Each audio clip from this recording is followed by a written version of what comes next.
നേരെ ആദ്യം തൃശ്ശൂരിലേക്ക് പോകാം. ശക്തമായ പോരാട്ടമാണ് തൃശ്ശൂരിൽ നടക്കുന്നത്, പ്രത്യേകിച്ചും ഒരു ത്രികോണ മത്സരം.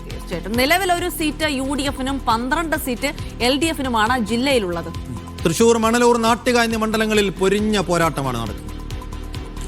നട്രാജ് പരശുറാം അതിന്റെ വിശദാംശങ്ങൾ നൽകും. നട്രാജ്, ഇനിയിപ്പോൾ 4 മണിക്കൂർ തികച്ചില്ല. തൃശ്ശൂരിൽ ശ്രദ്ധാകേന്ദ്രമായ മണ്ഡലങ്ങൾ ഇപ്പോൾ നേരത്തെ പറഞ്ഞതുപോലെ മണലൂരും തൃശ്ശൂർ സിറ്റി സീറ്റും നാട്ടികയും ഒക്കെയാണ്. പക്ഷെ എങ്കിൽ കൂടിയും തൃശ്ശൂരിലെ ഏറെക്കുറെ എല്ലാ സീറ്റുകളിലും കനത്ത പോരാട്ടം നടക്കുന്നു എന്ന് തന്നെയാണ് ഈ പരസ്യ പ്രചാരണത്തിന്റെ അവസാന മണിക്കൂറുകളിലും നമുക്ക് ലഭിക്കുന്ന വിവരം. അപ്പോൾ തൃശ്ശൂരിലെ ഈ അവസാന മണിക്കൂറുകളിലെ ഓളം എങ്ങനെയാണ് നട്രാജ്?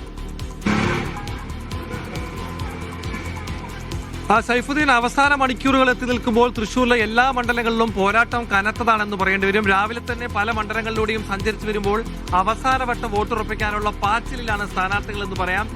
വാഹന റോഡ് ഷോ നടത്തിക്കൊണ്ടും ബൈക്ക് റാലി നടത്തിക്കൊണ്ടും വ്യക്തികളെ ഫോൺ വിളിച്ചുകൊണ്ടും അതുപോലെ തന്നെ നേരിട്ട് ചെന്ന് കണ്ടുകൊണ്ടും അവസാനവട്ടം വോട്ടുറപ്പിക്കാനുള്ള ശ്രമമാണ് എല്ലാ സ്ഥാനാർത്ഥികളും നടത്തിക്കൊണ്ടിരിക്കുന്നത്. 3 മുന്നണികൾക്കും ശക്തമായ പോരാട്ടം നടക്കുന്ന പല മണ്ഡലങ്ങളുള്ള ജില്ലയാണ് തൃശ്ശൂർ എന്ന കാര്യം മറക്കരുത്. ഒരു കാലത്ത് കരുണാകരന്റെ സ്വന്തം ജില്ലയായിരുന്ന തൃശ്ശൂരിൽ ഇപ്പോൾ 12-1 എന്നുള്ളതാണ് സീറ്റിന്റെ സ്ഥിതി. ഇത്തവണ കൂടുതൽ സീറ്റുകൾ പിടിച്ചെടുക്കാൻ കഴിയുമെന്നുള്ളൊരു കോൺഫിഡൻസ് UDF പല സ്ഥലങ്ങളിലും പ്രകടിപ്പിക്കുന്നുണ്ട്. പക്ഷേ വികസനം ചർച്ചയാക്കിക്കൊണ്ട് 13 സീറ്റും സ്വന്തമാക്കുമെന്നുള്ളൊരു കോൺഫിഡൻസ് ആണ് LDF പ്രകടിപ്പിക്കുന്നത്. BJP ആകട്ടെ തൃശ്ശൂർ ഉൾപ്പെടെയുള്ള മണ്ഡലങ്ങളിൽ മികച്ച പ്രകടനം കാഴ്ചവെച്ചുകൊണ്ട് കൂടുതൽ സീറ്റുകൾ പിടിച്ചെടുക്കുമെന്നും വാദിക്കുന്നു. എന്തായാലും പ്രധാനപ്പെട്ട മത്സരം നടക്കുന്ന മണ്ഡലങ്ങളിൽ ഒന്ന് ഞാനിപ്പോൾ നിൽക്കുന്ന തൃശ്ശൂർ സിറ്റി മണ്ഡലം തന്നെയാണ്. ഇവിടെ കോൺഗ്രസ് മുൻ മേയർ രാജൻ പല്ലനെ ഇറക്കിക്കൊണ്ട് പഴയ വികസന തന്ത്രങ്ങൾ വീണ്ടും പുറത്തെടുക്കുന്നു, വികസന കഥകൾ പുറത്തെടുക്കുന്നു. രാജൻ പല്ലന് BJP വെച്ചിരിക്കുന്ന ചെക്ക് പത്മജ വേണുഗോപാൽ എന്നുള്ള മുൻ കോൺഗ്രസ് നേതാവിനെ തന്നെ രംഗത്തിറക്കിക്കൊണ്ടാണ് കോൺഗ്രസിന്റെ വോട്ടുകളും പത്മജയുടെ വ്യക്തിപരമായ വോട്ടുകളും ഒപ്പം BJPയുടെ ശക്തി കേന്ദ്രമായ തൃശ്ശൂരിലെ വോട്ടുകളും കൂടി ചേരുമ്പോൾ ശക്തമായ മത്സരമാണ് നടക്കുന്നതെന്ന് BJP ഉറപ്പിക്കുന്നു. മറുവശത്ത് സിറ്റിംഗ് സീറ്റ് നിലനിർത്താനുള്ള ശ്രമത്തിലാണ് LDF. ആലങ്കോട് ലീലാകൃഷ്ണനെ പോലുള്ള എഴുത്തുകാരനെ ഒരു സാംസ്കാരിക നഗരത്തിൽ കൊണ്ടുവന്ന് നിർത്തിക്കൊണ്ട് ഈ സാംസ്കാരിക നഗരിയുടെ മനം കവരാൻ കഴിഞ്ഞു എന്നുള്ളൊരു പ്രതീക്ഷ LDF-നുമുണ്ട്. മറ്റ് ടൈറ്റ് മത്സരം നടക്കുന്ന മണ്ഡലം മണലൂരാണ്. TM പ്രതാപനെ മണലൂരിൽ മത്സരിപ്പിക്കുന്നുണ്ട് കോൺഗ്രസ്.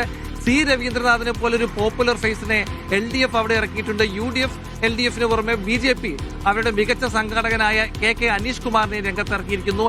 മണലൂരിൽ വളരെ ഫൈറ്റ് കനക്കുന്നു എന്ന് മാത്രമല്ല കിറ്റ് വിവാദം കൊണ്ടുകൂടി ശ്രദ്ധേയമായ മണ്ഡലമാണ് മണലൂർ. വലിയ രീതിയിൽ കിറ്റ് വിവാദം പടർന്നു പന്തലിച്ച് നിൽക്കുന്നു.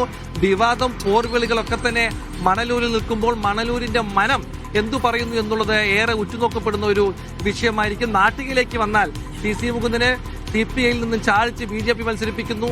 അവിടെ മുൻ MLA ആയിരുന്ന ഗീതാ ഗോപിയെയാണ് CPI നിർത്തിയിരിക്കുന്നത്. അതുപോലെ തന്നെ UDF സുനിൽ ലാലുവിനെ മത്സരിപ്പിക്കുന്നു. വിവാദ പരാമർശങ്ങൾ കൊണ്ട് ശ്രദ്ധേയമായ ഗുരുവായൂർ ഇവിടെയുണ്ട്.